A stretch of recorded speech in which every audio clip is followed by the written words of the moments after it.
நீங்க உங்க வைஃப் மேல உயிரா இருக்கீங்க. அவங்க போட்டோ கீழே விழுந்தா உங்களால தாங்க முடியாதுன்னு எனக்கு தெரியும் சார். அதனாலதான் கீழே விழாம பிடிச்சேன்.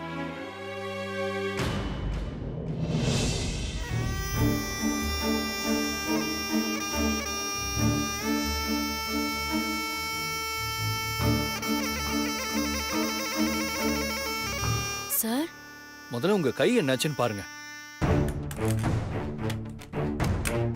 இந்தாங்க, இதை போட்டுக்கோங்க. போட்டோ கொடுங்க. போங்க, போய் போட்டுக்கோங்க.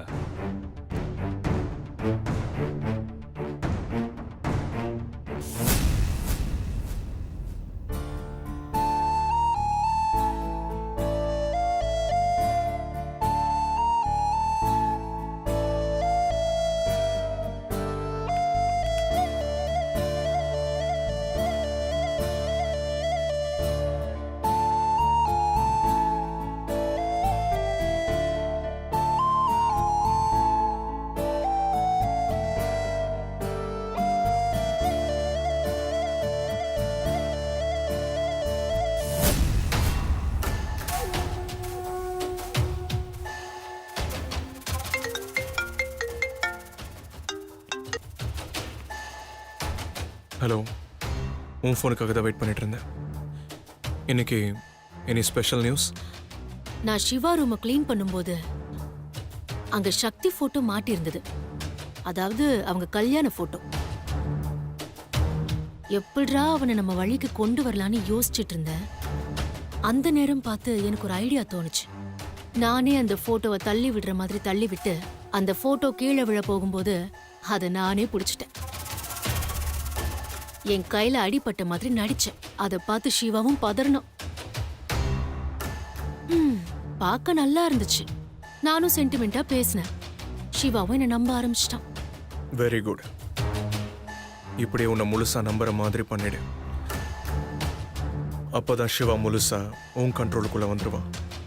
ஓகே, பாய்.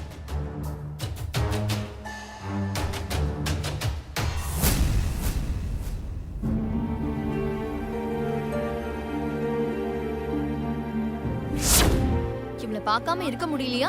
இல்ல இவ உங்களை பார்க்கணும்னு சொல்லிட்டு உங்களை ஃபோன் பண்ணி வர சொன்னாளா? எனக்கு கல்யாணம் ஆன நாள்ல இருந்து என் ஹஸ்பண்ட் என்ன கொடுமைப்படுத்தினாரு. அவரோட கொடுமை தாங்காம நான் சூசைட் பண்ண போனேன். அப்ப சுந்தர் தான் என்னை காப்பாத்தி வேலை வாங்கி கொடுத்து புது லைஃப் கொடுத்துருக்காரு. அப்படியே உன்னை வச்சிருக்காருன்னு அத மட்டும் ஏன் சொல்லாம விட்டுட்ட?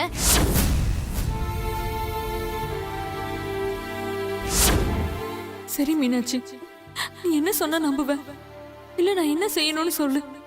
ஏன் புருஷனை விட்டுட்டு உன் புருஷன் கூட போய் வாழு. அப்படி போய் வாழ்ந்தா நீ சுந்தர நம்புவல்ல? கண்டிப்பா. எனக்காக இல்லைனாலும் நீங்க 2 பேரும் நல்லா இருக்கணுங்கிறதுக்காக நான் போய் வாழ்றேன்.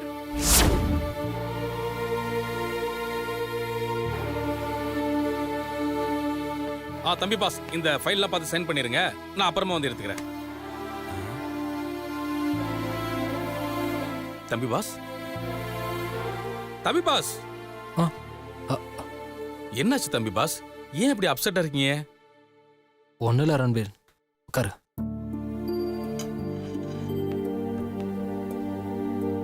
என்ன தம்பி பாஸ் ஒண்ணு இல்லைன்னு சொல்றீங்க? அகத்தின் அழகு முகத்துல தெரியும்னு சொல்லுவாங்க. உங்க முகத்துல தான் ஏதோ பெரிய பிரச்சனை இருக்குன்னு ஒரு பெரிய பேனரே வச்சிருக்கீங்களே, என்னன்னு சொல்லுங்க தம்பி பாஸ். ஐஸ்வர்யாவை பத்தி நான் ஏற்கனவே உங்ககிட்ட சொல்லியிருந்தேன்ல. ஆமா தம்பி பாஸ். அந்த பிரச்சனை பெருசாயிடுச்சு. என்னாச்சு தம்பி பாஸ்? மொத்தத்துல நீங்க அந்த ஐஸ்வர்யாவை வச்சிருக்கீங்கன்னு நல்லாவே புரிஞ்சுது. இல்ல மீனாட்சி, நான் கோவத்துல இல்லைங்க, அவ மேல இருக்கிற ஆசையில. ஏன்னா உங்களுக்கு என்ன பிடிச்சிருந்தா அடிக்க தோணி இருக்காது. இப்ப வேற ஒருத்தைய பிடிக்க ஆரம்பிச்சிருச்சுல்ல, அத அடிச்சிட்டீங்க. நம்ம மீனாட்சி மேடமா சந்தேகப்படுறாங்க? என்னால நம்பவே முடியல தம்பி பாஸ். என்ன பண்றது ரன்பீர்? நான் கூட மீனாட்சிட்டு உண்மையை சொன்னா அவ என்ன நம்புவான்னு ரொம்ப எதிர்பார்த்தேன். ஆனா மீனாட்சி ஐஸ்வர்யா ஹஸ்பண்ட் சொல்றதான் நம்புறா. தம்பி பாஸ், இந்த பொண்ணுங்களே இப்படிதான். புருஷன் என்னதான் ஒழுங்கா இருந்தாலும் அங்க போயிருப்பாங்களோ இங்க போயிருப்பாங்களோ அவகிட்ட பேசியிருப்பாங்களோ இல்ல இவகிட்ட பேசியிருப்பாங்களோன்னு சந்தேகப்பட்டுக்கிட்டே தான் இருப்பாங்க. அதுலயும் இப்படி யாராவது சொல்லிட்டா போதும், அதையே உண்மைன்னு நம்பி வீட்டையே ரெண்டாக்கிடுவாங்க தம்பி பாஸ். இதுதான் காலங்காலமா நடந்துகிட்டு இருக்கு. ஆமா ரன்பீர், வீட்டுக்கு போனா நிம்மதியே இல்லாம ஆயிடுச்சு. என்ன பண்றதுன்னே தெரியல. இந்த நேரத்துல மட்டும் சக்தி மேடம் இருந்தா எப்படி இருக்கும்? நீங்க இருக்கிற கோபத்துக்கு உங்களுக்கு ஒரு நல்ல ஐடியாவை கொடுத்து உங்க பிரச்சனையெல்லாம் தீர்த்து வச்சிருப்பாங்க. உண்மைதான் ரன்பீர். சக்தி எப்படியாப்பட்ட விஷயமா இருந்தாலும் அசால்ட்டா முடிச்சிருவா. எதையுமே போட்டு குழப்பிக்காம ரொம்ப தெளிவா முடிவெடுப்பா. அந்த அளவுக்கு சக்தி புத்திசாலி. என்ன பண்றது தம்பி பாஸ், சக்தி மேடம் இல்லாம நம்ம இப்படி கஷ்டப்படணும்னு இருக்கு. நீ சொல்ற மாதிரி சக்தி மட்டும் இருந்திருந்தா மீனாட்சி என்ன சந்தேகமே பட்டிருக்க மாட்டா. சக்தியே மீனாட்சி கிட்ட உண்மையை சொல்லி புரிய வச்சிருப்பா. ஆமா தம்பி பாஸ். ஆனா இப்ப பாரு, ஐஸ்வர்யாவுக்கு எனக்கு எந்த தொடர்பும் இல்லை. அவளுக்கு நான் உதவிதான் செஞ்சேன்னு சொன்னா மீனாட்சி என்ன நம்பவே மாட்டேங்கிறா.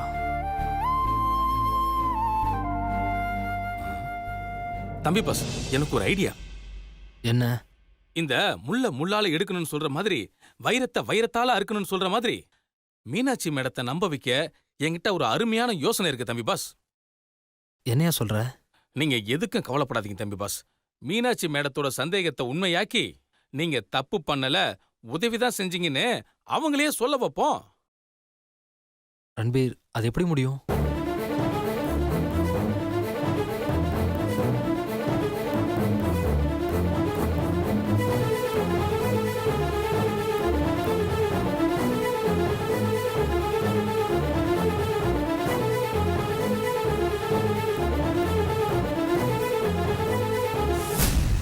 ரன்பீர், இந்த ஐடியா ஒர்க் அவுட் ஆகுமா? நம்புங்க தம்பி பாஸ், நம்பினோர் கைவிடப்படுவதில்லை.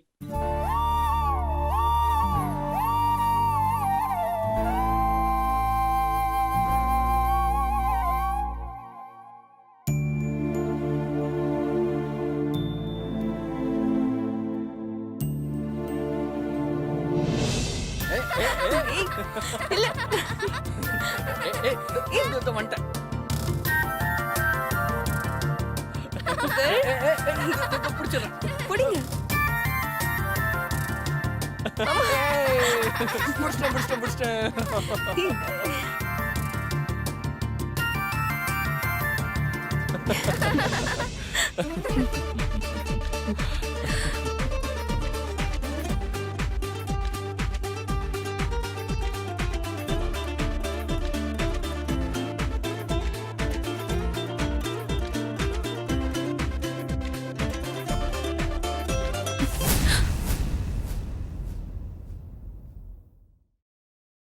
மில்கி மேன், எங்க அம்மாவை கல்யாணம் பண்ணிக்கோங்க milky man. Please milky man, எங்க அம்மாவை கல்யாணம் பண்ணிக்கோங்க மில்கி மேன். ப்ளீஸ் எங்க அம்மாவை கல்யாணம் பண்ணிக்கோங்க milky man. Please please milky man, எங்க அம்மாவை கல்யாணம் பண்ணிக்கோங்க milky man. Please milky man, எங்க அம்மாவை கல்யாணம் பண்ணிக்கோங்க milky man. Milky man please.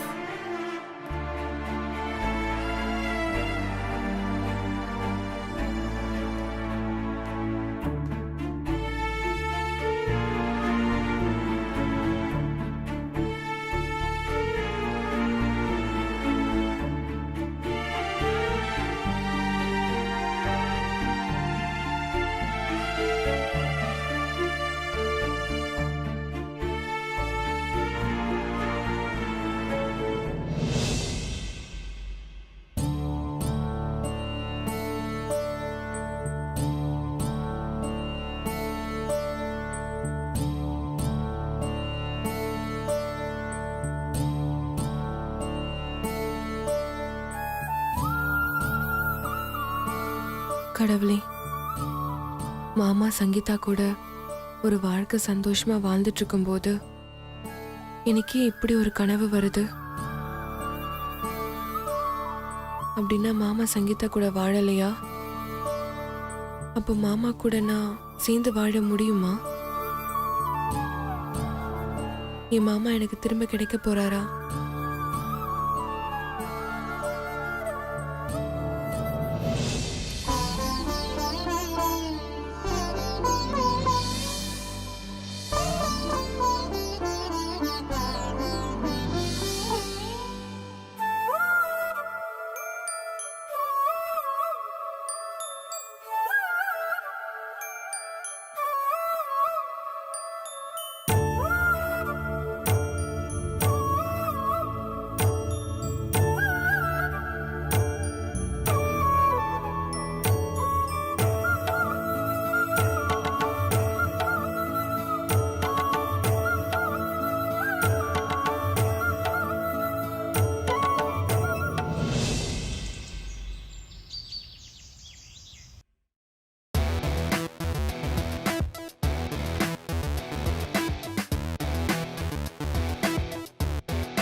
சக்தி, நீ மட்டும் கொஞ்சம் ஒத்துழைச்சிருந்தா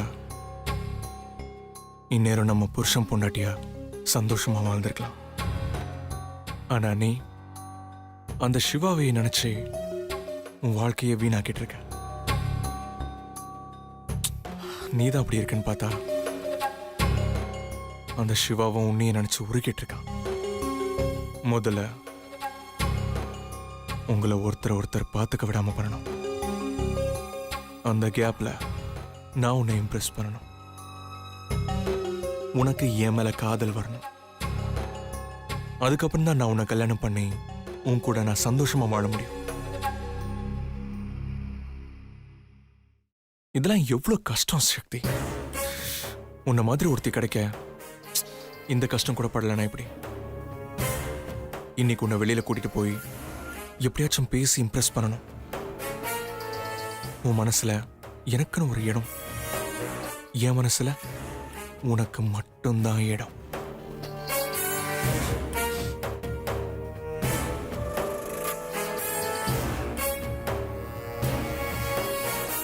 யோகி, கலக்கிறியடா. சரி, சக்தியை எப்படி இம்ப்ரெஸ் பண்றது? சக்தி, நான் ஒண்ணு விரும்பல, உண்மையில ஆசைப்படல. நீ அழகா இருக்கன்னு நினைக்கல, ஆனா இதெல்லாம் நடந்துன்னு பயமா இருக்க. யோசிச்சு சொல்லு. ஹாய் சக்தி. சக்தி, நான் உன்னை விரும்பல, உன் மேல ஆசைப்படல. நீ அழகா இருக்கன்னு நினைக்கல, ஆனா இதெல்லாம் நடந்துருமோன்னு பயமா இருக்கு. ச்சே, இப்படி வேணாம். வேற எப்படி? Hi Malini, I am Krishnan. நான் இத சொல்லி ஆகணும். நீ அவ்வளவு அழகு. இங்க எவனும் இவ்வளவு அழகா இவ்வளவு அழகா பார்த்திருக்க மாட்டாங்க. நான் in love with you.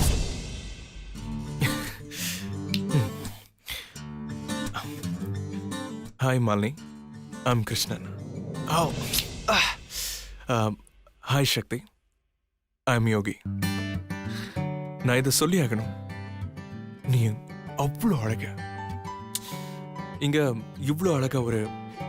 இவ்வளோ அழகை யாரும் பார்த்திருக்க மாட்டாங்க. And I'm in love with you. யோகி ஸ்டைல சொல்லி பார்ப்போம். சக்தி, உன்னை பார்த்த முதல் நிமிஷமே உன்னை காதலிக்க ஆரம்பிச்சிட்டேன். உன்னை கல்யாணம் பண்ணிக்கணும், உன் கூட 100 வருஷம் வாழணும். உனக்காக எத்தனை வருஷம் வேணாலும் நான் காத்துட்டு இருப்பேன். And I'm in love with you. என் லவ் ஏத்துக்குவியா?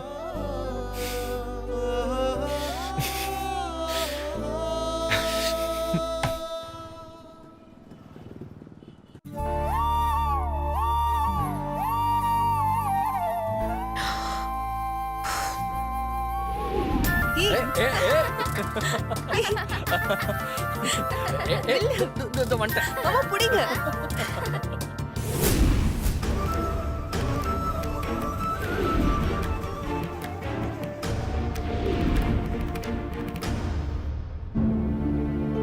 மாமா சந்தோஷமா இருக்காருன்னா நமக்கே அப்படி ஒரு கனவு வரணும். சாமி கிட்ட இருந்து பூ வேற விழுந்தது அப்படின்னா என்ன அர்த்தம்?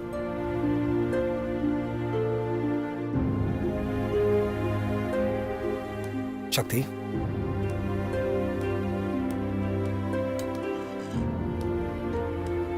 என்ன சக்தி, இன்னும் குழப்பம் தீரலையா?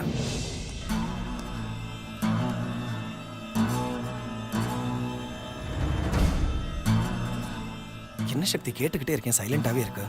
இன்னும் குழப்பம் போகலையான்னு கேட்டேன். குழப்பம் இன்னும் அதிகமாக தான் ஆயிட்டு இருக்கு மகி. அதிகமாயிடுச்சா? என்ன சொல்ற? ஆமா மகி, நேத்து நைட் எனக்கு ஒரு கனவு வந்துச்சு. அந்த கனவுல நான் மாமா கையை பிடிச்சிட்டு இருக்கேன். புகழ் எங்க கூட விளையாடிட்டு இருக்கான். நாங்க 3 பேரும் சந்தோஷமா இருக்கிற மாதிரி கனவு வந்துச்சு.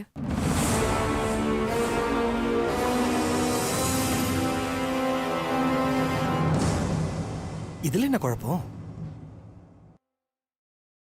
நீ சொன்ன மாதிரி மாமா சங்கீதாவோட சந்தோஷமா இருந்தா எனக்கே இப்படி ஒரு கனவு வரணும். நீ சிவாவை பத்தி நினைச்சிட்டே படுத்திருப்ப. அவரோட மெமரிஸ்லாம் உனக்கு கனவா வந்திருக்கும். That's all. சரி, நீ சொல்ற மாதிரியே வச்சுப்போம். எனக்கு முழிப்பு வந்து நான் சாமி கிட்ட வேண்டும் போது சாமி படத்துல இருந்து பூ விழுந்துச்சு. அதுக்கு என்ன சொல்வ?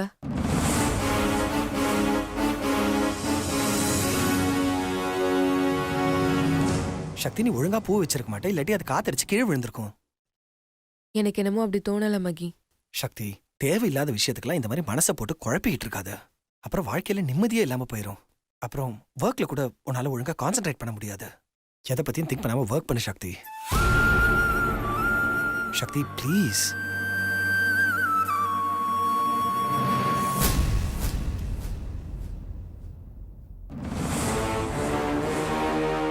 சரி சக்தி, யூ கேரி ஆன். நான் என் கேபினுக்கு போறேன்.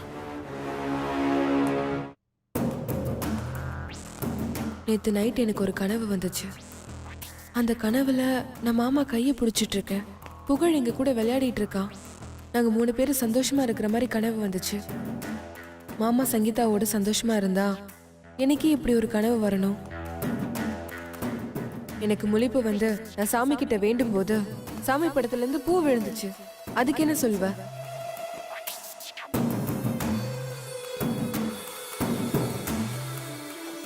சக்திக்கு சிவா தனியா இருக்கானோன்னு டவுட் வந்துருச்சு. அது உண்மைன்னு தெரிஞ்சா சக்தியும் சிவாவும் ஈஸியா ஒன்று சேர்ந்துருவாங்க. அதுக்கப்புறம் சக்தி நமக்கு கிடைக்க மாட்டா. அது மட்டும் நடக்கவே கூடாது. சக்தியோட குழப்பம் தீரணும். ஆனா சிவாவை மீட் பண்ணக்கூடாது. அப்பதான் இது எல்லாத்துக்கும் ஒரு முடிவு கிடைக்கும்.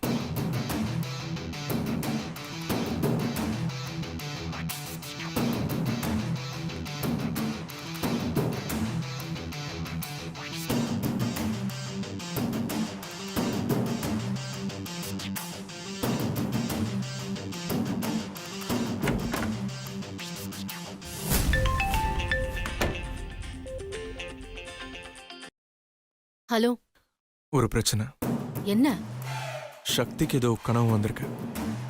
அந்த கனவுனால சிவா தனியா இருக்கான்னு ஒரு சந்தேகம் வந்திருக்கு. மகி பார்த்துட்டு வந்து சொன்னது கூட நம்ப மாட்டேங்கிறா. இப்போ அவளை எப்படி நம்ப வைக்கிறது? அவளோட குழப்பத்தை எப்படி தீர்க்கிறது? எனக்கு ஒண்ணுமே புரியல. ரொம்ப குழப்பமா இருக்கு. சக்தி குழப்பம் தீர என்கிட்ட ஒரு வழி இருக்கு. என்ன வழி? சிவாவை டெல்லிக்கு கூட்டிட்டு வரேன். சக்தி அவனை பார்க்கட்டும். முட்டாளா நீ? எதுக்காக நான் இவ்வளவு கஷ்டப்படுறனோ அதை ஈஸியா என்னைய பண்ண சொல்ற? சிவா சக்தியை பார்த்துட்டா கூட்டிட்டு போயிட்டே இருப்பான். உண்மையிலேயே நீ எனக்கு சப்போர்ட் பண்றியா, இல்ல அங்க போறதுனால மனசு மாதிரி சிவாக்கு சப்போர்ட் பண்றியா? Relax relax. வார்த்தைகளை விடாம நான் சொல்றத முழுசா கேட்டு அதுக்கப்புறமா பேசுங்க. என்ன சொல்ல போற சொல்லு. சிவா டெல்லிக்கு வரணும். ஆனா சங்கீதாவும் கூட வரணும். அத சக்தி பார்க்கணும்.